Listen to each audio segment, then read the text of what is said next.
નમસ્કાર મિત્રો, સ્વાગત છે તમારું માર્કેટ બુલેટિન ચેનલમાં. આપણી ચેનલમાં તમને મળે છે શેર બજાર તથા આઈપીઓ અને એસએમઈ આઈપીઓ લગતા તમામ મહત્ત્વના અપડેટ, એ પણ આપણી ગુજરાતી ભાષામાં. તો આપણી ચેનલને વધુમાં વધુ શેર કરો અને જો હજુ સુધી તમે સબસ્ક્રાઈબ ન કરી હોય તો હમણાં જ સબસ્ક્રાઈબ કરો અને ભવિષ્યમાં આવતા તમામ શેર બજારના તમામ મહત્ત્વના અપડેટ મેળવો, એ પણ આપણી ગુજરાતી ભાષામાં. તો ચાલો વધુ વાત ન કરતાં શરૂઆત કરીએ આજનો વિડીયો. આજના વિડીયોમાં આપણે વાત કરશું 5 મહત્ત્વના સમાચાર વિશે, એ પણ આપણી ગુજરાતી ભાષામાં. તો શરૂઆત કરશું આપણે વેલ્સપન સ્પેશિયાલિટીના આવેલા સમાચારથી. તો કંપનીને બેલ લિમિટેડ પાસેથી સ્ટેનલેસ સ્ટીલ સીમલેસ બોઇલર ટ્યુબ્સની સપ્લાય માટેનો 231.78 કરોડનો ઓર્ડર કે કોન્ટ્રાક્ટ મળ્યો છે. ત્યારબાદ બીજા નંબર ઉપર સિગલ ઇન્ડિયા વિશે, કે કંપનીને national highways authority of India પાસેથી 923 કરોડનો ઓર્ડર મળ્યો છે. ત્યારબાદ ત્રીજા નંબર ઉપર છે કલ્યાણ જ્વેલર્સ.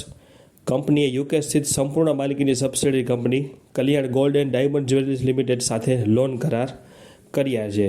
ત્યારબાદ છે 4 નંબર ઉપર ઝાયડસ.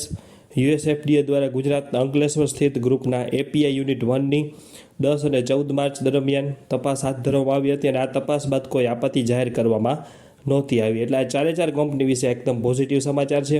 અને 5 નંબર ઉપર સૌથી મહત્ત્વના પોઝિટિવ સમાચાર છે હાલમાં જ સૌથી વધુ ચર્ચામાં રહેલા મુદ્દા વિશે અને હાલમાં જ સૌથી વધુ ચર્ચામાં રહેલા બેંક વિશે, એટલે કે ઇન્ડસ બેંક વિશે.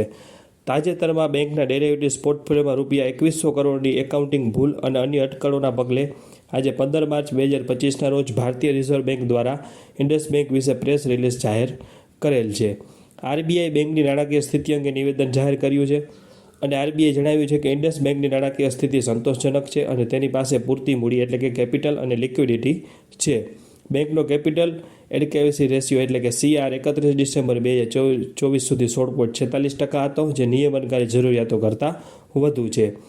આ ઉપરાંત આરબીઆઈ કહ્યું છે કે બેંકનો લિક્વિડિટી કવરેજ રેશિયો એટલે કે LCR 9 માર્ચ 2025 સુધી 113% હતો, જે નિયમનકારીની ન્યૂનતમ 100%થી ઉપર છે. આરબીઆઈ ખાતરી આપી છે કે બેંક સારી રીતે મૂડીથી ભરપૂર એટલે કે વેલ કેપિટલાઇઝ્ડ છે અને જમાકર્તાઓ માટે કોઈ ચિંતાનું કારણ નથી.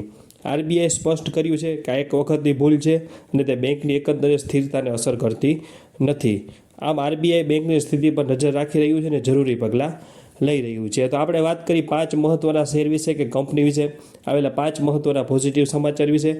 ત્યારબાદ તમામ મિત્રોએ ખાસ નોંધ લેવી કે કોઈ ખરીદ વેચાણની સલાહ નથી, ફક્ત જાણવા જોગ માહિતી છે અને કોઈ પણ પ્રકારનું રોકાણ કરતાં પહેલાં આપણે નાણાકીય સલાહકારની સલાહ લેવી જરૂરી છે. તો આવા જ તમામ મહત્ત્વના અપડેટ એ પણ આપણી ગુજરાતી ભાષામાં મેળવવા માટે માર્કેટ બુલેટિન ચેનલને લાઇક, શેર અને સબસ્ક્રાઈબ કરો. આભાર.